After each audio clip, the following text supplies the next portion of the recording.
এখনকার গৃহিণীদের ঘরে বাইরে সমস্ত কাজ নিজে হাতে করতে হয়, আর এই সমস্ত কাজ গুছিয়ে করার জন্য দরকার কিছু স্মার্ট টিপস। এই স্মার্ট টিপস ফলো করে যদি আমরা ঘরের কাজগুলো করতে পারি, তাহলে অনেকটা কম সময়ে আমরা কাজগুলোকে কমপ্লিট করতে পারবো। তার সাথে সাথে মাস গেলে অনেকটা পরিমাণে টাকাও কিন্তু আমাদের হাতে বেঁচে যাবে। সেই রকমই কিছু নিত্য নতুন জানা অজানা টিপস নিয়ে আজকে আবারও একটা নতুন ভিডিও শুরু করতে চলেছি। বন্ধুরা, ভিডিওটাকে একদমই স্কিপ না করে পুরোটা দেখার অনুরোধ রইল। আশা করছি আপনাদের অনেকটাই উপকারে আসবে। বন্ধুরা, আমরা আমাদের প্রত্যেকের বাড়িতেই পেঁয়াজ কম বেশি তো ব্যবহার হয়।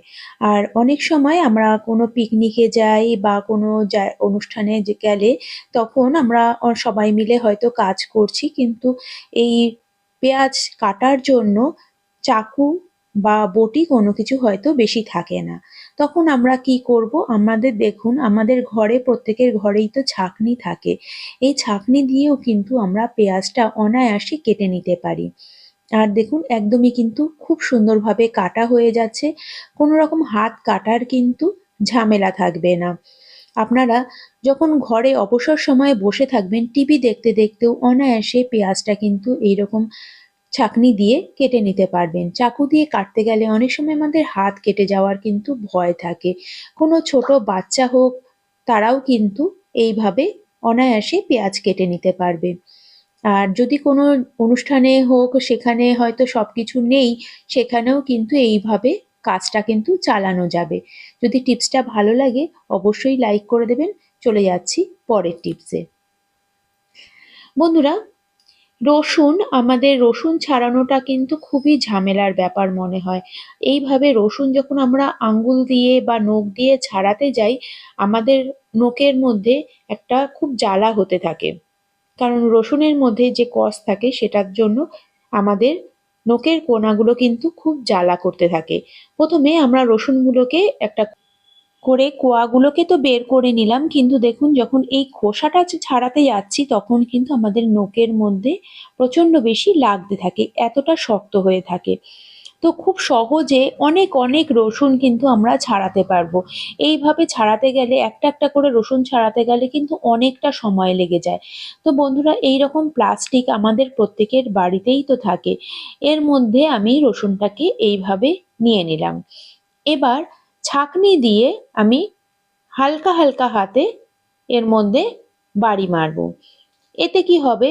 রসুনগুলো একদম খোসা থেকে আলাদা হয়ে যাবে। দেখুন, বেশ কিছুটা আমি ভালো করে এইভাবে বাড়ি মেরে নিচ্ছি। এইভাবে আপনারা কিন্তু অনেকটা পরিমাণে রসুন কিন্তু একবারে ছাড়িয়ে ফ্রিজে রেখে দিতে পারেন। তাহলে কাজের সময় কিন্তু আপনাদের কোনো রকম ঝামেলা থাকবে না। আর দেখুন, রসুনগুলো কিন্তু একদম খোসা থেকে ছাড়িয়ে যাচ্ছে, একদম খুবই সহজে। এইভাবেই আমরা আমাদের ঘরের প্রত্যেকটা কাজ যদি একটু গুছিয়ে করে নিতে পারি, তাহলে কিন্তু অনেকটা কম সময়ে হয়ে যায়। আর দেখুন, চিরুনি আমাদের প্রত্যেকেরই কিন্তু চিরুনি ব্যবহার করতে লাগে। আমরা বন্ধুরা অনেক সময় কোথাও যখন ঘুরতে যাই তখন কিন্তু আমরা সাথে করে আমাদের নিজস্ব চিরুনি নিয়ে যাই, কারণ অনেকেই অন্যের চিরুনি ব্যবহার করতে চায় না। কারণ কারোর চুলে বা স্কাল্পে যদি কোনো রকম ইনফেকশন থাকে, সেটা কিন্তু ছড়িয়ে যাওয়ার ভয় থাকে এই চিরুনির মাধ্যমে। কিন্তু ভুলবশত যদি নিজের চিরুনি না নিয়ে যাওয়া হয় কোথাও ঘুরতে গেলে, তখন বন্ধুরা আমরা কি করব? যদি আমাদের হঠাৎ করে অন্য কারো চিরুনি ব্যবহার করতে হয়, তখন আমরা এই যে দেখুন, এই ধরনের প্লাস্টিক আমাদের প্রত্যেকের কাছেই তো থাকে বা প্রত্যেকের বাড়িতেই থাকে। আপনারা এইরকম করে প্লাস্টিকটাকে কেটে নেবেন। দেখুন আমি এটা কিভাবে কাটছি। আপনারা যে কোনো ধরনের প্লাস্টিক আপনাদের হাতের সামনে থাকবে, আপনারা সেই রকম প্লাস্টিক আপনারা ব্যবহার করতে পারেন। এবার আমি কেটে নিয়েছি। এবার চিরুনির মধ্যে হালকা হালকা হাতে ঠিক এইভাবে প্রেস করব। খুব বেশি জোরে কিন্তু করব না, হালকা হালকা হাতে প্রেস করব। এতে দেখুন অর্ধেকটা অর্ধেকটা প্লাস্টিকটা কিন্তু পৌঁছেছে, পুরোটা কিন্তু পৌঁছাবে না। এবার আপনারা যদি অনায়াসে কিন্তু চুলটাকে ভালো মতন আঁচড়ে নিতে পারবেন, এতে কোনো রকম ইনফেকশন ছড়ানোর কিন্তু ভয় থাকবে না। আর চুলটা আঁচড়ানোর পরে যদি যেই চুলটা থাকবে সেটা কিন্তু এই প্লাস্টিকের মধ্যেই লেগে থাকবে, সেটা আপনারা এইভাবে ফেলে দিতে পারেন। টিপসটা ভালো লাগলে লাইক করে দেবেন। চলে যাচ্ছি পরের টিপসে। বন্ধুরা, আমাদের প্রত্যেকের বাড়িতেই তো ভাত রান্না হয়, আর এই ভাত করতে গিয়ে অনেকটা পরিমাণে কিন্তু গ্যাস খরচ হয়। তো বন্ধুরা, আমরা এই যে হাঁড়ির উপরেই আর একটা আমি বাটির মধ্যে করে জল আমি দিয়ে দিয়েছি। এতে কি হবে, হাঁড়ির যে জলটা সেটা গরম হতে হতে উপরের বাটির জলটাও কিন্তু গরম হয়ে গেছে কম সময়ে। এরপরে যখন এটা ফুটতে থাকবে তখন ওই উপরের জলটা আমরা কিন্তু হাঁড়িতে দিয়ে দিলেই কিন্তু অনেক তাড়াতাড়ি ভাতটা হয়ে যাবে। অথবা আপনারা এই হাঁড়ির উপরের গরম জলটা অন্য কিছু রান্নাতেও কিন্তু আপনারা দিতে পারেন। এতে গরম জল করার যে গ্যাস খরচটা কিন্তু বেঁচে যাবে। যদি টিপসটা ভালো লাগে অবশ্যই লাইক করবেন। চলে যাচ্ছি পরের টিপসে। বন্ধুরা, আমরা রান্না করতে করতে এই ধরনের এরকম মোবাইল রেখে অনেক সময় গান শুনি বা কোনো ভিডিও দেখতে থাকি। আর এটা রাখার জন্য আমরা এইরকম কোনো দেওয়ালের মধ্যে আমরা গ্যাস স্ল্যাবের উপরে এইরকম করে রাখি, কিন্তু বারবার করে দেখুন স্লিপ কেটে মোবাইলটা কিন্তু পড়ে যাচ্ছে। এতে কি হবে, মোবাইলটা খারাপ হয়ে যেতে পারে আর আমাদের দেখাতেও কিন্তু অসুবিধা হবে। তো বন্ধুরা, আমরা একটা ছোট্ট টিপস অ্যাপ্লাই করব। এর জন্য কোনো মোবাইল স্ট্যান্ডের কিন্তু দরকার নেই। দেখুন, আমি এখানে নিয়ে নিলাম দুটো রাবার ব্যান্ড। আপনারা এমনি যে নর্মাল রাবার ব্যান্ডগুলো হয়, যেগুলো মিষ্টির দোকান থেকে পাওয়া যায়, সেই ধরনের রাবার ব্যান্ডও কিন্তু আপনারা ব্যবহার করতে পারেন। আমি এই যে ছোট ছোট রাবার ব্যান্ডগুলোকে এইভাবে লাগিয়ে নিলাম।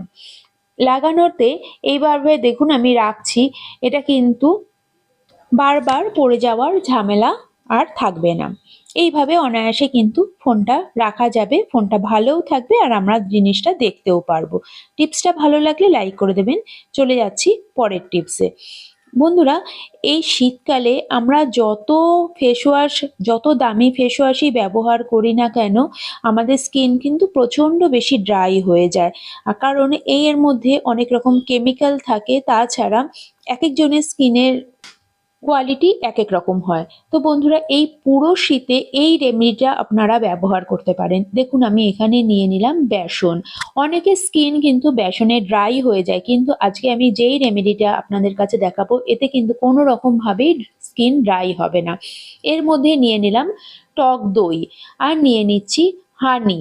যাদের স্কিনে অ্যালার্জি হয় হানিতে, তারা হানিটাকে স্কিপ করে দেবেন। আর দেখুন, আমি দিয়ে দিচ্ছি এখানে গ্লিসারিন। এই গ্লিসারিন দেওয়াতে স্কিন কিন্তু কখনোই ড্রাই হবে না, একদম ময়েশ্চার থাকবে। এখানে 3 থেকে 4 ড্রপ আমি গ্লিসারিন দিয়ে দিলাম। স্কিন যদি বেশি ড্রাই হয় তবে গ্লিসারিনের পরিমাণটা আর একটু বাড়িয়ে দেবেন।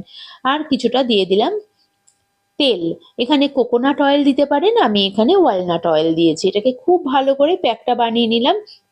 আর নিয়ে নিলাম কিছুটা পরিমাণের কফি, কারণ এই শীতে কিন্তু স্কিন খুব ড্রাই হয়ে যায়, তার সাথে সাথে কালো দাগও হয়ে যায়। অনেকের সানবার্নের প্রবলেম থাকে, এই কফিতে কিন্তু তাদের সেই রকম ট্যান একদম দূর হবে, তার সাথে সাথে স্কিনও থাকবে ময়েশ্চার। এটাকে লাগিয়ে এটা ভালো করে মুখে লাগিয়ে 5 থেকে 7 মিনিট পরেই মুখটা ধুয়ে নেবেন। যদি টিপসটা ভালো লাগে অবশ্যই লাইক করবেন। চলে যাচ্ছি পরের টিপসে। বন্ধুরা, এই শীতকালে আমাদের বাসন মাজতে গেলে কি হয়, আমাদের হাত কিন্তু প্রচণ্ড ড্রাই হয়ে যায়, খসখসে হয়ে যায়, সাদা হয়ে যায়, আবার অনেকের কিন্তু হাত কিন্তু লাল লালও হয়ে যায়। আর আমাদের প্রত্যেক গৃহিণীকেই কম বেশি বাসন তো মাজতে হয়। বন্ধুরা, আমরা কি করব, আমাদের ঘরে থাকে বোরোলিন। বোরোলিনটা আমরা খুব ভালো করে হাতের মধ্যে মেখে নেব। এতে কি হবে, আমরা যত বাসনই মাজি না কেন ডাইরেক্ট জলটা কিন্তু আমাদের হাতের মধ্যে লাগবে না। আর কোনো রকম যে ডিশওয়াশারের যে কেমিক্যালটা সেটাও কিন্তু আমাদের হাতে লাগবে না।